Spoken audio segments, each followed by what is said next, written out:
Welcome, Squad Fam, to another Sinister Sunday. Today we're going to Iowa to visit the famous Axe Murder House. The Villisca Axe Murder House in Villisca, Idaho, is a well-known tourist attraction for ghost hunters and horror lovers alike. The site of a gruesome unsolved 1912 murder in which 6 children and 2 adults had their skulls completely crushed by an axe of an unknown predator. This house was purchased in 1994, restored to its 1912 condition, and converted into a tourist destination.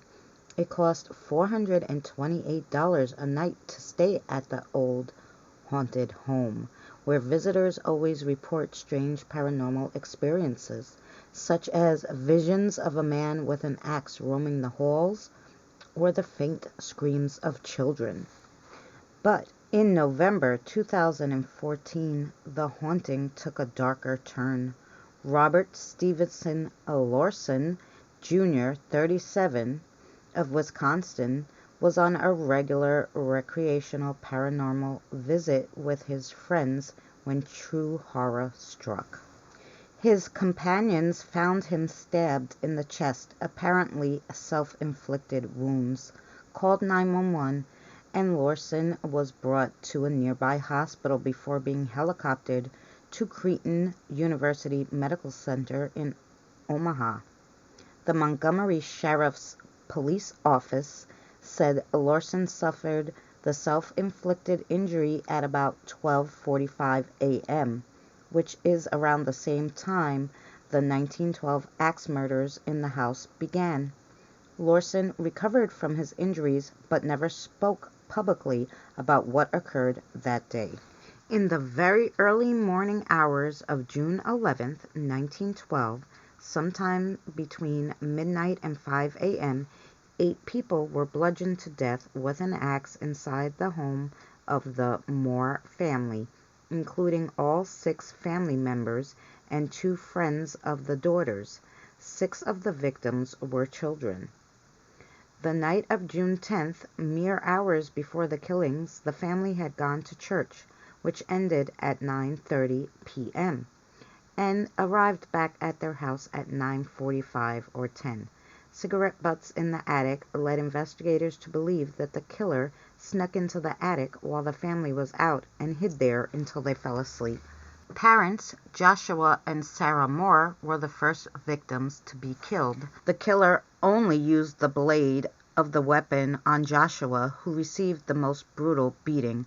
The rest of the victims were murdered with the blunt side of the axe. The axe belonged to Joshua. The guests who were staying in the guest room, Ina, age 8, and Lena, age 12, were the last to be killed. All the victims, except for Lena, appeared to have been asleep when they passed. Lena was the only one who appeared to have defensive wounds and was lying across the bed. The axe was left in the guest room next to a 4-pound piece of slab bacon. At some point, the killer had covered all the mirrors in the house with a blanket. He also cooked himself a plate of food, which he left untouched in the kitchen. He also left behind a bowl of bloody water. There's something so hauntingly intriguing about little details like this in unsolved murders.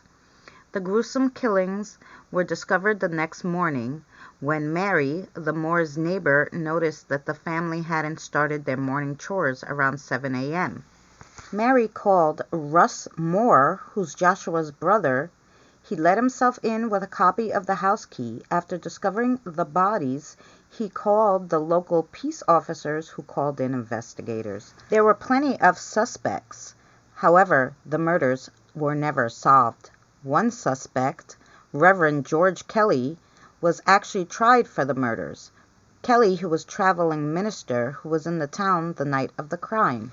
He attended the service the family was at before their deaths, but left town between 5 and 5 a.m. the next morning. He was tried and acquitted.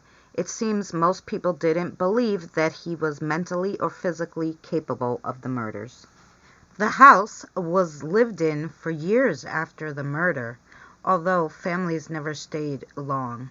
From what I could tell, there's not a ghostly phenomenon that hasn't been reported at this house. Disembodied voices, footsteps, things move, voices, apparitions, shadows, bad vibes, you name it, it has happened there. A tour guide explained that there was an old car on the stove. It moved from one side to the other and turned from upside down to right side up. A criminal justice major stayed there. She said there wasn't anything malice she could feel, but it was sadness. She had her shirt tugged on a few times. In the kids' room, she rolled a ball on the floor and the ball broke all laws of physics. It stopped dead in its tracks and rolled back to her. So what do you guys think? Is this place haunted? Let me know down in the comments below. Also, let me know if you stayed here or if you would like to. Thanks so much for joining us.